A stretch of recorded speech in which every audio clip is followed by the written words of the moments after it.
देहरादून में तिहरे हत्याकांड का पर्दाफाश, पुलिस ने किया सनसनीखेज खुलासा। अवैध संबंध, शादी की जिद और संगीन जुर्म। पहले उतारा मौत के घाट, फिर कूड़े के ढेर में फेंक दिया। मौकाए वारदात पर मिला एक सबूत और गुनाहगार तक पहुंच गई पुलिस। देहरादून पुलिस की गिरफ्त में खड़ा ये वही शख्स है जिसने तिहरे हत्याकांड के संगीन जुर्म को अंजाम दिया। आरोपी ने बड़े ही शातिराना ढंग से महिला और उसकी 2 बेटियों की हत्या कर दी। आरोपी ने अपने गुनाहों पर पर्दा डालने के लिए लाशों को ठिकाने लगा दिया और सबूतों को छिपा दिया, लेकिन उसका ये गुनाह ज्यादा दिन तक छिपा नहीं रह सका। देहरादून पुलिस ने मामले का खुलासा कर दिया है। चलिए अब आपको सिलसिलेवार ढंग से बताते हैं कि कैसे इस शातिर अपराधी ने तिहरे हत्याकांड को अंजाम दिया। 25 मई को पटेल नगर थाने की पुलिस को सूचना मिली कि बड़ोवाला क्षेत्र में पेट्रोल पंप से आगे सूखे नाले से बदबू आ रही है। पुलिस की टीम मौके पर पहुंची और छानबीन शुरू की, जहां पुलिस को सूखे नाले से कूड़े में दबे हुए 2 बच्चियों के शव बरामद हुए। ये शव सड़ी गली अवस्था में थे और इनसे बदबू आ रही थी।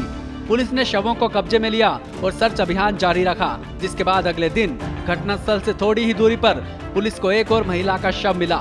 पुलिस को जांच में पता चला कि ये तीनों शव एक ही परिवार के हैं। पुलिस ने तीनों शवों को पोस्टमार्टम के लिए भिजवाया और मामले की तहकीकात शुरू कर दी। 25 तारीख की देर साय कंट्रोल रूम में सूचना प्राप्त हुई थी कि एक बड़ोवाला में एक नाला है जो फॉरेस्ट से लगा हुआ, वहाँ पर कुछ स्मेल से आ रही है। सूचना पर पुलिस टीम पहुंची थी और वहाँ पर जब सर्च किया तो देखा वहाँ पर 2 डेड बॉडी मिली थी। देर साय का वक्त था, 2 डेड बॉडी को रिकवर करके मॉर्चरी में भिजवा दिया गया था और घटनास्थल को सुरक्षित रखते हुए अगले दिन प्रातः वहाँ सर्च ऑपरेशन किया गया और फोरेंसिक की टीम और डॉग स्क्वाड को बुलाया गया। तो वहाँ पर एक बॉडी और महिला की रिकवर हुई थी जो कूड़े के अंदर दबा के रखी गई थी। काफी सारा कूड़े का ढेर था, वहाँ पे दबा के रखी गई थी। मामला सनसनीखेज था और गंभीर भी। आला अफसरों ने मामले की तह तक जाने के लिए पुलिस की टीमों को ड्यूटी पर लगा दिया। पुलिस ने देहरादून समेत आसपास के जिलों में जांच शुरू की। मुजफ्फरनगर, सहारनपुर और बिजनौर में भी थानों को सूचना दी गई।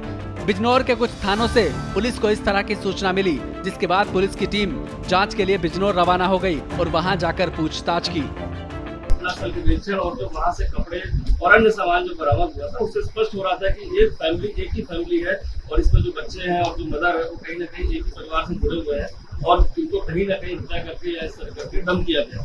क्योंकि घटना बहुत ही अति संवेदनशील थी। हर जगह इसमें हमने गुमशुदगी के लिए पूरे प्रयास किए, कहीं गुमशुदगी पूरे हमारे जनपद में कहीं लिखी, उस तरह की आसपास के सरहदी जनपदों में खासकर जो हमारे वेस्टर्न यूपी के सब जगह हमारी टीम व्यक्तिगत रूप से भेजी गई, लेकिन कहीं भी कोई इस तरह की गुमशुदगी जो मैच कर रही हो, जिसमें गुमशुदगी काफी थी, महिलाओं की थी, बच्चों की थी, लेकिन कोई ऐसा मैच नहीं हो रहा था जो इस उम्र से मेल खा रहा हो। पुलिस अलग अलग एंगल से मामले की जांच कर रही थी और सुराग जुटाने में लगी थी। घटनास्थल और उसके आसपास छानबीन की गई तो पुलिस को एक नीले रंग का बैग मिला।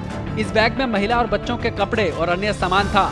घटनास्थल के पास एक फैक्ट्री भी है। इस फैक्ट्री के पास पुलिस को रोडवेज बस का एक टिकट मिला, जिस पर नेटोर से देहरादून तक यात्रा की गई थी। पुलिस ने फैक्ट्री में जाकर चेक किया तो पुलिस को वहां पहले जैसा ही एक नीले रंग का बैग मिला, जिसके बाद पुलिस ने फैक्ट्री के कर्मचारियों से पूछताछ की। पुलिस को पूछताछ में पता चला कि फैक्ट्री का एक कर्मचारी नेहटोर का ही रहने वाला है। ये जानते ही पुलिस का शक और गहरा हो गया। पुलिस ने फैक्ट्री के उस कर्मचारी को हिरासत में लेकर सख्ती से पूछताछ की तो उस कर्मचारी ने अपना पूरा गुनाह कबूल कर लिया। हमारे द्वारा जो है वहाँ पर जब घटनास्थल का बारीकी का निरीक्षण किया गया तो वहाँ पर बस का एक टिकट मिला था जो इसके नंबर वगैरह घिस गए थे, लेकिन उस सीरीज को देखते हुए हमने सारे कॉम्बिनेशन पर जो उसको ट्राई किया और ये पता चला कि एक बस जो नेटौर से चली थी वहाँ पर 2 लोग इसमें चढ़े थे जो थे और वो टिकट उन्हीं का प्रतीक होते हुए हमने पूरा अंदाजा लगाते हुए सीसीटीवी फुटेज बस स्टैंड के लिए वहाँ पर वो महिला और बच्चे संदिग्ध मोटरसाइकिल पर बैठ के जाते दिखाई दिए रात्रि में 10:30 बजे के करीब। जो उससे ऐसा क्लियर हो गया था कि कहीं न कहीं कोई मोटरसाइकिल को बैठा के ले गया। तिहरे हत्याकांड का आरोपी बिजनौर का रहने वाला है और वो बड़ोवाला में फर्नीचर फैक्ट्री में काम करता था। आरोपी ने पूछताछ में पुलिस को वारदात की पूरी कहानी बताई। आरोपी तलाकशुदा है और उसका मृतक महिला के साथ प्रेम प्रसंग चल रहा था। आरोपी ने बताया कि महिला उस पर लगातार शादी का दबाव बना रही थी और खर्चे के लिए पैसे मांग रही थी। आरोपी काफी दिनों से महिला को किसी न किसी बहाने टला रहा था, लेकिन महिला अपनी 2 बेटियों के साथ देहरादून चली आई, जिसके बाद उसने महिला से पीछा छुड़ाने के लिए पक्का इरादा कर लिया।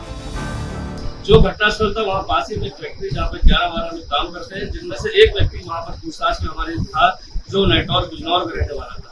शक के आधार पर जब मोटरसाइकिल को मैच किया गया, उसको तो पता चला मोटरसाइकिल उसी तरह प्रतीक हुई फुटेज में, और इसके बाद जब उसकी कॉल डिटेल और अन्य पूछताछ की गई, जिसके द्वारा इस समस्त घटनाक्रम को अपने द्वारा घटना बताया और साथ ही ये भी बताया कि उसका मृतका के साथ काफी समय से संबंध था और उसका एक बच्चा भी अभी जो हुआ है रिसेंटली, और साथ ही साथ मृतका चूंकि विडो है, उसको तलाक दे रखा है, वो बार बार उससे जिद कर रही थी देहरादून में अपने साथ रखने के लिए और साथ ही साथ खर्चे के लिए पैसे भी मांग रही थी, जिससे परेशान होकर वो काफी परेशान था।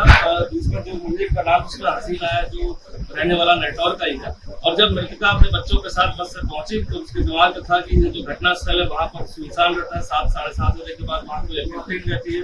एक नाला है जहाँ पर बरसाती नाला है जो बरसात में बहता है, तो उसको लग रहा था डेड बॉडी को यहाँ छिपा देते हैं तो बरसात में वो कहीं ना कहीं बॉडी बह जाएगी और पता नहीं चलेगा। आरोपी अपनी बाइक से देहरादून ISBT पहुंचा। वहां से वो महिला और उसके 2 बच्चियों को लेकर सीधे फर्नीचर फैक्ट्री में आ गया। आरोपी ने रात को सोते वक्त महिला का गला दबाकर उसे मार डाला, जिसके बाद उसने महिला की दोनों बच्चियों को भी गला घोंटकर मौत के घाट उतार दिया। हत्या के बाद आरोपी ने तीनों के शवों को सूखे नाले में लाकर फेंक दिया। किसी को भनक ना हो इसलिए उसने शवों को कूड़े के नीचे दबा दिया। उसने मृतकों के कपड़ों को नीले थैले में डालकर फेंक दिया और उनका बैग भी कूड़े के ढेर से कुछ दूरी पर फेंक दिया। आरोपी शख्स ने महिला का मोबाइल फोन और उसके घर की चाबी अपने पास छुपा दी थी। देर रात्रि उसको वहां बुलाकर जब वो मोटरसाइकिल से लेकर आया तो उसने मृतका को बहाने से उसका गला दबा दिया और साथ ही 2 बच्चों का भी सोते में गला दबा दिया और समस्त घटनाक्रम को छुपाने के लिए उसके सामान को विभिन्न जगहों पर जंगलों में फेंका, दाएं कूड़े में दबा दिया। साथ ही साथ बॉडी भी इस तरह से दबा दी गई अंदर और ऊपर फोम रख दिया गया, जिससे कि बॉडी की स्मेल ना आए और बॉडी जल्दी गल जाए गर्मी के कारण। और समस्त चीजों करने के बाद अपने घर चला गया। मृतका का मोबाइल उसने अपने पास छुपा कर रख लिया था, जो उसके निशाने पर बरामद कर लिया गया। तो समस्त घटनाक्रम में जो इसमें हसीन नाम का जो अभियुक्त है उसकी गिरफ्तारी कर ली गई है। इसमें मुकदमा धारा 102 में पुलिस द्वारा दर्ज कर लिया गया है। आरोपी शख्स ने अपने गुनाहों पर पर्दा डालने की कोशिश तो बहुत की, लेकिन उसका ये गुनाह ज्यादा दिन तक छिपा नहीं रह सका। पुलिस ने गहनता से तफ्तीश की और जल्द ही आरोपी तक पहुँच गयी। देहरादून में रवि बडोला हत्याकांड के बाद ये दूसरी बड़ी वारदात है, जिसको लेकर कानून व्यवस्था पर सवाल खड़े हो रहे हैं। साथ ही बढ़ते अपराध पर अब राजनीति भी गरमाने लगी है। कांग्रेस प्रदेश अध्यक्ष करण माहरा ने उत्तराखंड में लगातार बढ़ते क्राइम ग्राफ को लेकर धामी सरकार पर निशाना साधा। साथ ही उन्होंने पुलिस की कार्यशैली पर भी सवाल खड़े किए। सरकार और पुलिस प्रशासन पूरी तरीके से अपराधों को नियंत्रण करने में नाकाम है और लगातार इन 6 वर्षों में इस मुख्यमंत्री के कार्यकाल में उत्तराखंड 9 हिमालय राज्यों में महिला अपराध पे पहले नंबर पर खड़ा हो गया है। चाहे आप 20 के आंकड़े देख लीजिए, 22 के आंकड़े देख लीजिए, 23 के आंकड़े देख लीजिए और 24 के आंकड़े देख लीजिए, हद हो गई है। NCR भी हमारा उपक्रम नहीं है, ये केंद्र सरकार का उपक्रम है। उसके आंकड़ों के अनुसार मतलब 97 के आसपास बलात्कार, 77 के आसपास उठाईगिरी के आरोप, मतलब हो क्या रहा है इस राज्य में। हालांकि इस मामले में पुलिस ने तत्परता दिखाते हुए कुछ ही दिनों में पूरे केस का खुलासा कर दिया। गुनाहगार कितना भी शातिर क्यों ना हो, वो मौका वारदात पर कोई निशान जरूर छोड़ देता है। इस केस में भी पुलिस को घटनास्थल से कई सुराग मिले थे। पुलिस ने कड़ी से कड़ी जोड़कर 13 हत्याकांड की गुत्थी को सुलझा लिया और अब ये शातिर अपराधी पुलिस की गिरफ्त में है।